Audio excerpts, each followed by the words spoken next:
New forecasting data freshly in hand just a few minutes ago, reinforcing the dire, life-threatening nature of Hurricane Helene, a potentially deadly Category 3 storm bearing maximum sustained winds near 125 miles an hour, capable of leveling communities and rendering areas uninhabitable. It is now mere hours off Florida's west coast, expected to slam dead on into Tallahassee, Florida. President Joe Biden has already issued emergency disaster declarations for Florida and Georgia, and we understand Vice President Harris was briefed on the situation this morning as well. But time is nearly up. Orders will soon change from evacuate to shelter in place in some areas. Floridians up and down the Gulf Coast, from the Panhandle to Sarasota, have been asked to pick up and go, but some did not do so. FEMA's message to them, quote, hide from the wind, but run from the water. Here's what they mean. 3 of the critical dangers to be aware of with the storm bearing down now. First, the catastrophic storm surge. You might have heard the word unsurvivable used today to describe what forecasters expect in Florida. Raging water as high as 20 feet in some inland areas. Second, the rain. Devastating amounts of rain, up to 20 inches locally, with flash flooding likely from Florida up into the Carolinas. More than 100,000 people are already without power. And third, the wind. The wind is threatening to uproot entire communities. Already, there are tornado warnings in effect, and some 911 services are disrupted as Helene lashes its way closer to impact. 3 distinct threats in what could be a nightmare of a days-long period in Florida and beyond. It's where we start the hour with NBC News meteorologist, my colleague Bill Cairns. Bill, tell us the latest. It's as dire as you just said. It is going to be a storm that will be remembered and studied, and this will be the last ever Hurricane Helene. I can almost guarantee this name will be retired after this. And this storm is now beginning to move its wind and storm surge towards the coast for the first time. You can notice the center, well-defined eye. We can easily track that lightning strikes around the eye. It has been rapidly intensifying over the last couple hours. Not what we want, right? Another hurricane getting stronger as it approaches land.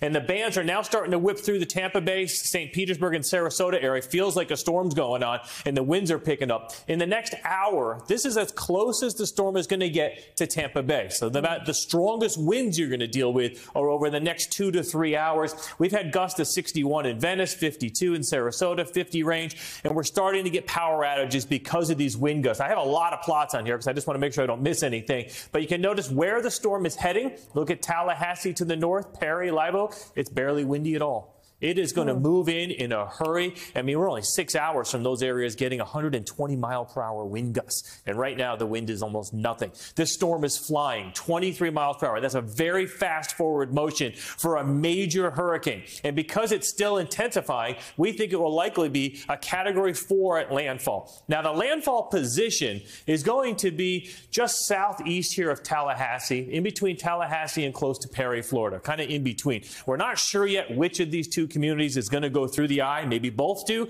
Maybe one gets the brunt of it and one gets the edge of it. But these are the 2 most likely locations for that extreme wind damage, where you're going to have structures destroyed, the top halves of homes destroyed, trees down all over the place, power outages for weeks. So that's what you're preparing for in just a couple hours in areas from Tallahassee to Perry. And then notice, it's still a Category 2 hurricane in southern Georgia as we go throughout 2 a.m. That's unheard of. This thing's moving so fast, it doesn't have time to weaken. Even by the time it gets up here by Atlanta, we still expect it to be a tropical storm at daybreak tomorrow. It's not till tomorrow evening that it finally ends. The water, obviously the wind is going to be extreme. That's what the pictures are going to be. The life-threatening portion of the storm is the water. We've already had a ton of rain in the mountains of North Carolina, Asheville. But one of the river forecasts is higher than it's ever been. That river forecast, they've been watching that since the late 1800s. There's been some epic historic floods that have destroyed Asheville. And they're saying that this one tomorrow will actually get higher than any of those previously. That just kind of like, when you see that, you're like, oh, like this isn't no joke. And as far as Atlanta, southwards through Georgia, there's just a ton of water's already coming down, and the hurricane hasn't even gotten here yet. 43 million people are under flood watches with this storm surge.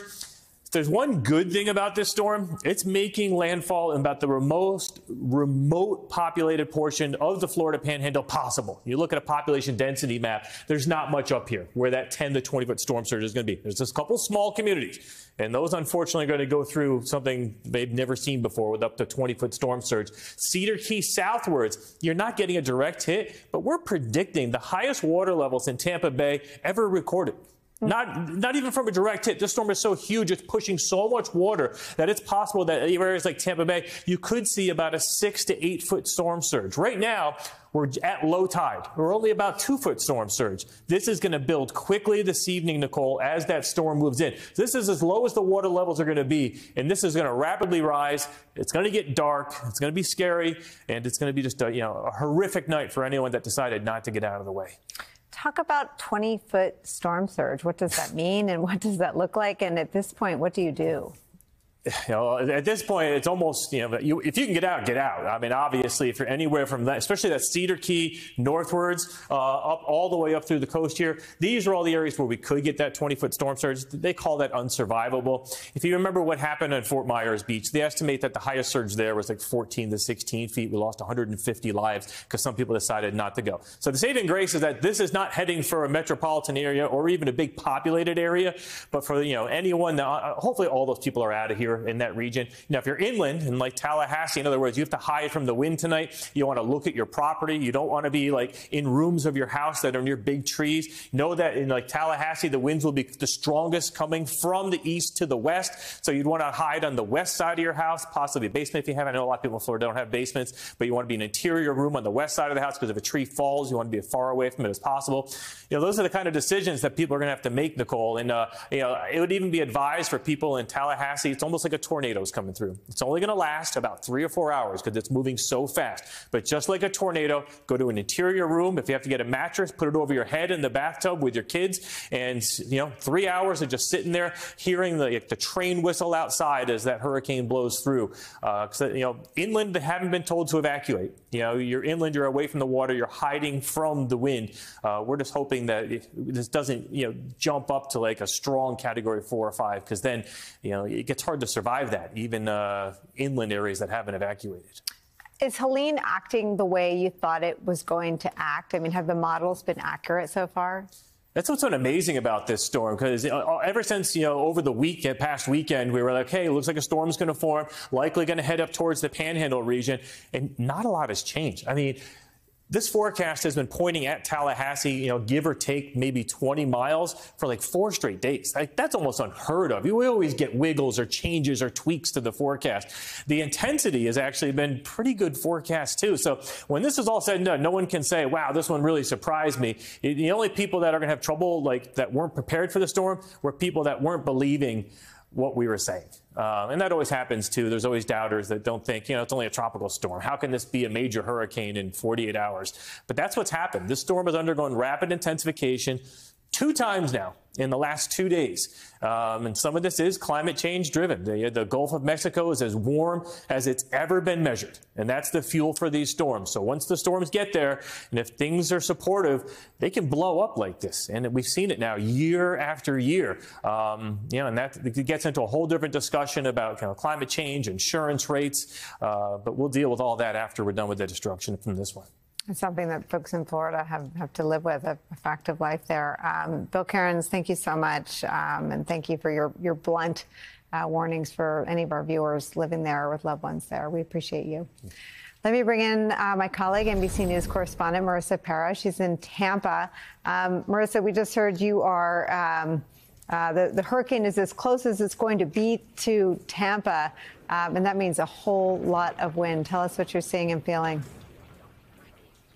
Hey, well, I can confirm what we just heard from Bill. Those wind gusts really picking up. We certainly felt that. The rain picking up. You can see the water behind me getting choppier. And what you probably can't notice, what we have seen on the ground, is we are starting to see that water level rise here.